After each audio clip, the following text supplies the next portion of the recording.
Thank you, everybody. With that, we'll get started. My name is Andrew Meehan. I'm the Assistant Commissioner for Public Affairs at CBP. I appreciate everybody attending today's press conference. The purpose of today's press briefing is to provide an update on Operation Secure Line and the Department of Defense deployment at the southwest border. Each of the principals here today will deliver a few remarks, after which we'll open it up for a few questions. With that, I'll turn it over to Commissioner Kevin K. McAleenan. Good afternoon and welcome. Commanding General O'Shaughnessy of U.S. Northern Command and I wanted to update you on our efforts to prepare for enhanced security operations in order to address the potential for large groups of migrants to arrive at the U.S. border as part of a so-called Caravan. As of this afternoon, we continue to track a large group of approximately 3,500 traveling through southern Mexico with a stated intent to reach the U.S. border. This group is near the Chiapas-Oaxaca border in southern Mexico. We're also aware of a second large group of migrants at the Ciudad Hidalgo border crossing between Guatemala and Mexico. Size estimates for the second group are around 3,000 as well. To put these numbers in context, we are already facing a border security and humanitarian crisis at our southwest border. Each day, on average, for the last 3 weeks, CBP has encountered a combination of almost 1,900 persons apprehended crossing our border illegally or presenting without documents at ports of entry. Over half of these arrivals have been made up of family units and unaccompanied children who have placed themselves in the hands of violent human smugglers, paying $7,000 per person to make the journey. They're incentivized to try to cross by our border by the gaps in our legal framework and the expectation that they will be allowed to stay. This means that at any given moment, there are tens of thousands of intending migrants between the Guatemala border and the U.S. border moving toward us at any given time. Within that flow, and included, are about 17,000 criminals last year, along with hardened smugglers and people from over 100 countries around the world. And our immigration system is unable to effectively process and repatriate those without the right to remain in the United States due to extensive backlogs in our courts and court restrictions on detaining people through their immigration proceedings. What is new and challenging about this caravan phenomenon is the formation of multiple large groups which present unique safety and border security threats. For the two large groups that we're following, we have already seen the first one make unlawful entry across 2 international borders, and the second, still in Guatemala, has deployed violent and dangerous tactics against both Guatemalan and Mexican border security teams. Accordingly, we are preparing for the contingency of a large group of arriving persons intending to enter the United States in the next several weeks. Our message to the organizers and participants of this caravan is simple. As the President and Secretary Nielsen have made clear, we will not allow a large group to enter the United States in an unsafe and unlawful manner. For those that seek to cross the border illegally, we will apprehend them and fully enforce the laws of the United States.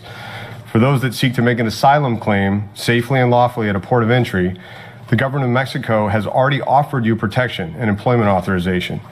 If you are fleeing alleged persecution at home, you have arrived at a safe place to make your claim.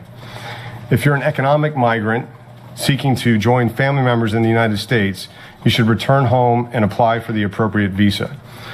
While CBP and its DHS partners processed over 38,000 inadmissible persons claiming fear of return to their home country safely and efficiently at our ports of entry last year, there is no benefit to be part of a large group.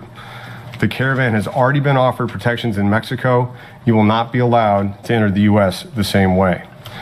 I would like to note here that we very much appreciate the efforts of the government of Mexico to address this challenging situation in accordance with the highest principles of protection of human rights and respect for migrants, while upholding the integrity of the Mexican border and Mexican immigration law. We also appreciate the continuing communication and efforts of our Central American partners, especially Guatemala, to address the challenges of these large groups.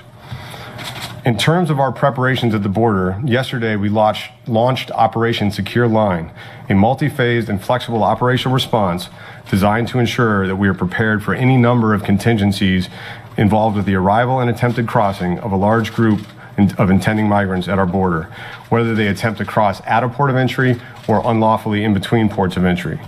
An important principle here is that border security is a law enforcement mission, and as the Unified Border Security Agency of the United States, CBP is well equipped, along with support from interagency federal, state, and local partners, to manage multiple contingencies of varying size. Since we initiated our planning 2 weeks ago, we have completed updated assessments of each of our 26 crossing points on the southwest border and already deployed 100 specially trained special response team operators to prepare plans for each location. As information on the approach of a large group at a port of entry is available, we have at the ready 1,000 CBP officers, including 250 tactical enforcement officers and mobile response team professionals with training on managing contingencies, including riot control.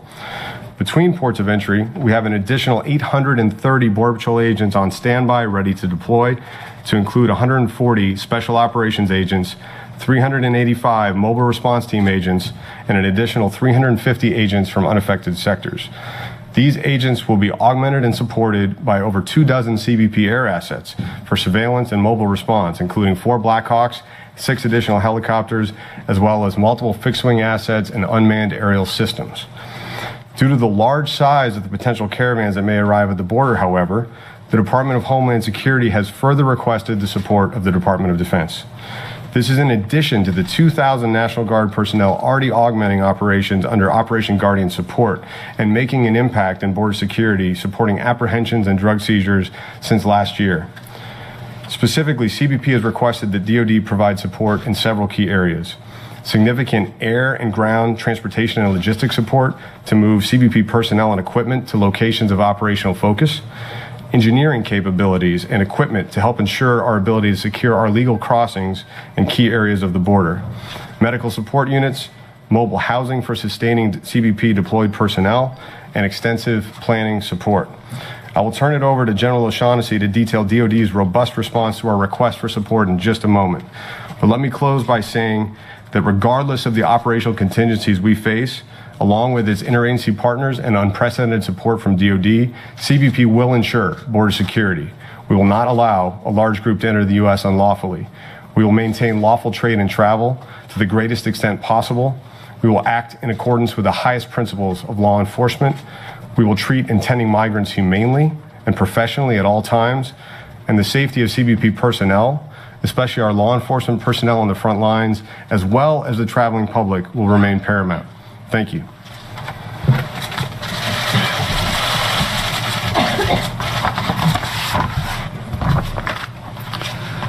Well, thank you, Commissioner McElwain, for the partnership and the opportunity today to speak about how U.S. Northern Command, as the operational command for the Department of Defense forces, is providing mission-enhancing capabilities to the Department of Homeland Security and U.S. Customs and Border Protection to harden the southern border. DoD has a long history of supporting DHS, and now, more than ever, U.S. Northern Command has a well-established relationship with the Department of Homeland Security.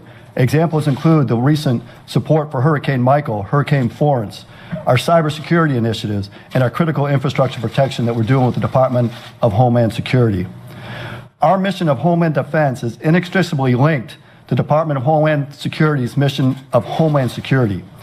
Operation Faithful Patriot, as we've named the military operation supporting CBP in hardening the southwest border, is the latest example of this critical partnership. In a macro sense, our concept of operations is to flow in our military assets with a priority to build up southern Texas, and then Arizona, and then California.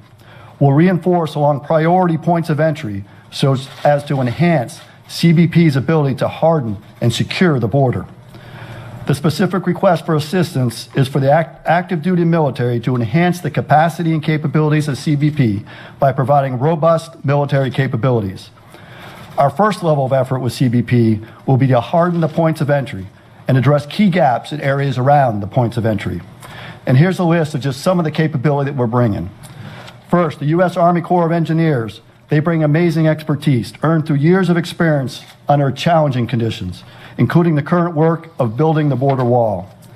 We're also bringing 3 highly experienced and capable combat engineering battalions with expertise in building temporary vehicle barriers, fencing, and are bringing them in with heavy equipment, which as we speak right now is line hauling towards Texas.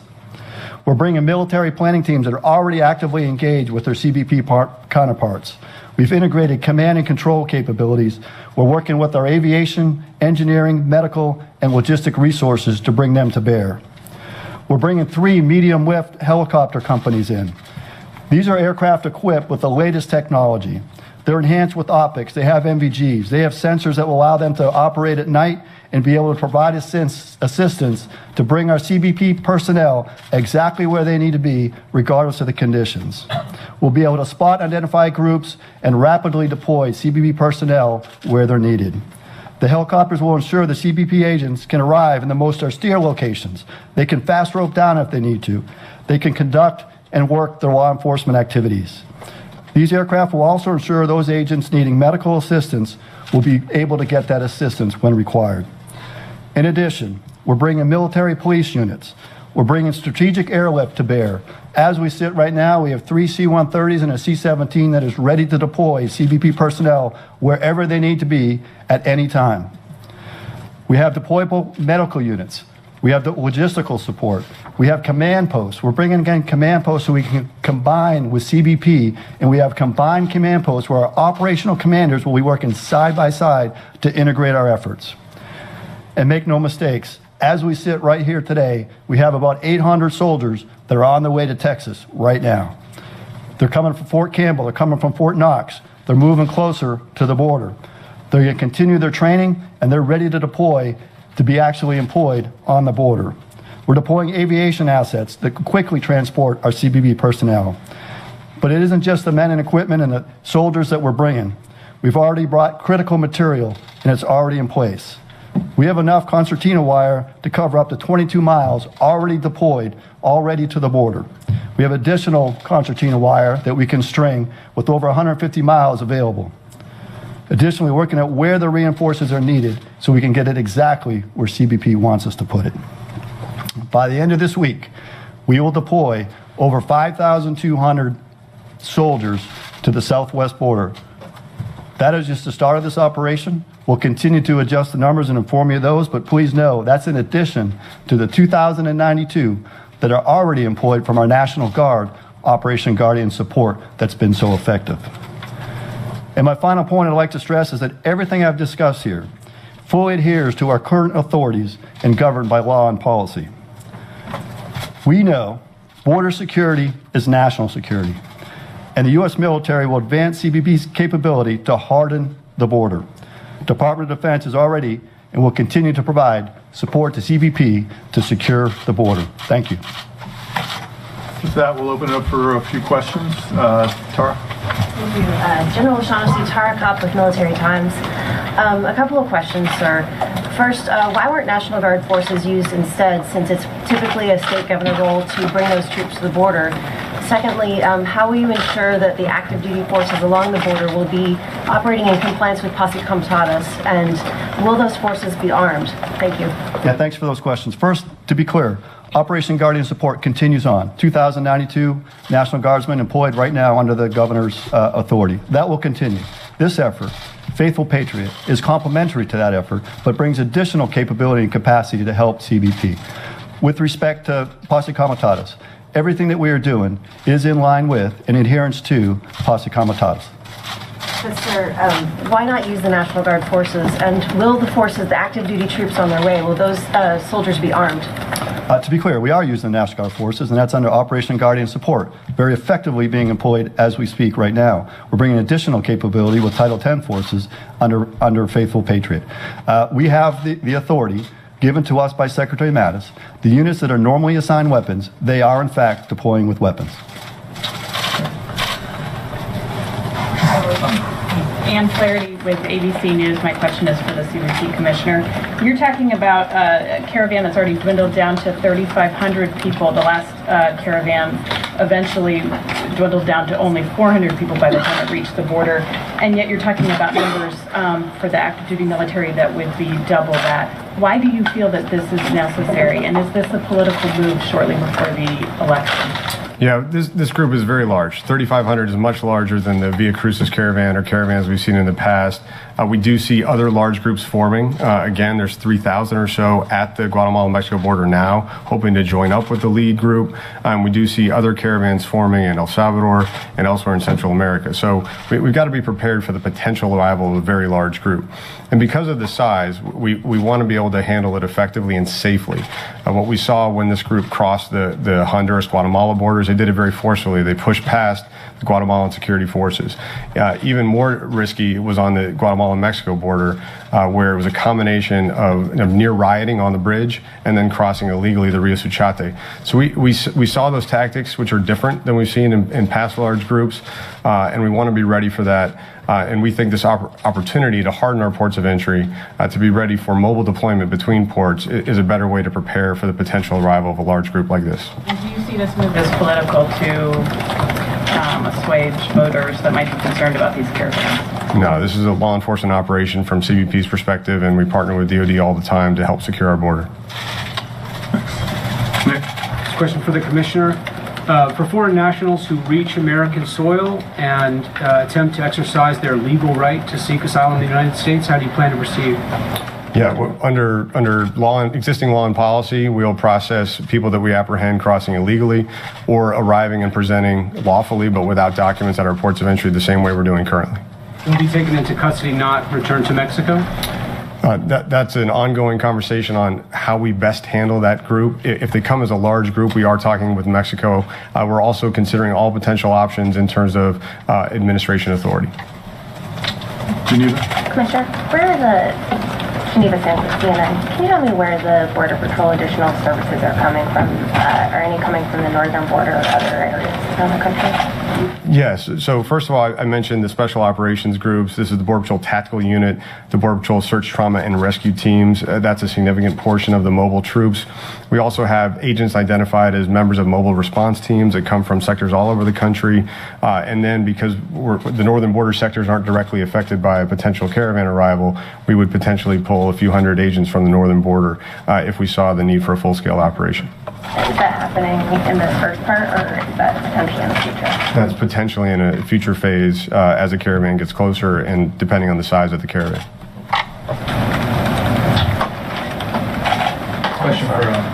Question for General O'Shaughnessy. Would you say this is a national emergency, and how would you rate it on par with military efforts in Syria and Iraq, where potentially you could have more troops on the border than in those operations? I think the president has made it clear that border security is national security. That is direction we've given. That's the direction that we're marching to. Our orders are very clear. We are engaged. We're here to support CBP, and we're going to secure the border. Okay, folks, we have time for a couple more questions. Sir? This is for the Commissioner. Two quick questions. First is, do you have a sense for how many additional miles of temporary fencing or vehicle barriers you need or are going to be done in this operation? And then second is the inspector, I think it was an Inspector General, not GAO, recently had a report on the previous caravan and said that the way that CBP handled funneling or preventing people from coming through the ports of entry actually sent them between the ports of entry. Any lessons learned from that you're going to do differently? So first of all, we've made a broad request for assistance, which is being responded to robustly, as General O'Shaughnessy outlined. We're going to use fortifications to help both at the ports of entry so we could manage the potential arrival of a large group trying to enter through a port of entry infrastructure, but also in the immediate areas around ports or other vulnerable areas of the border. So that's still being worked through with DoD and exactly what that structure would require, and it would be obviously dependent on which direction we see a group moving.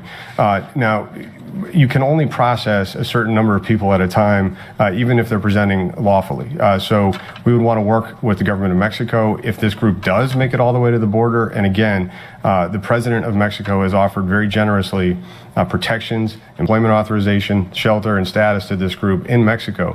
So if you're really seeking asylum, you've reached a safe place and you've been given a generous offer by the first country that you've crossed into from Central America. So I think that's an important point to focus on. So we'd want to work with Mexico to manage that flow and ensure that people don't try to cross illegally. That is more dangerous. They generally have to engage with a smuggler, and it's even less orderly than a large group arriving. So that's what we're going to be focused on in partnership with our government of Mexico counterparts. Is there anything you've been able to do to actually change that incentive structure that existed last time? We're processing, I guess, throttling them through the ports of entry sent them the other direction? So I think that's questionable. We, as I noted in the outset, we processed 38,000 claims of fear of return to a home country at our ports of entry in the last fiscal year. That is far and away a new record. So we are providing access to asylum seekers at our ports of entry lawfully as directed. So I think that's an appropriate point to understand. Sure. Last question, Colleen. Hi, Colleen from excuse me, AP.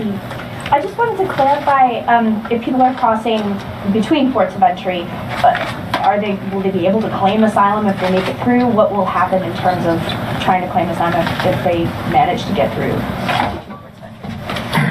I think part of the goal is to deter people from trying to cross between ports of entry. We're going to have a substantial capability with CBP assets supported with extra mobility and capability with our DoD partners. So we don't want them to cross that way in the first place, and we will apply the full extent of our laws to those who do cross illegally. All right, everyone, thank you very much. If you have any follow-up, we're happy to take for action after. Appreciate you taking the time today. Thank you. Thank you.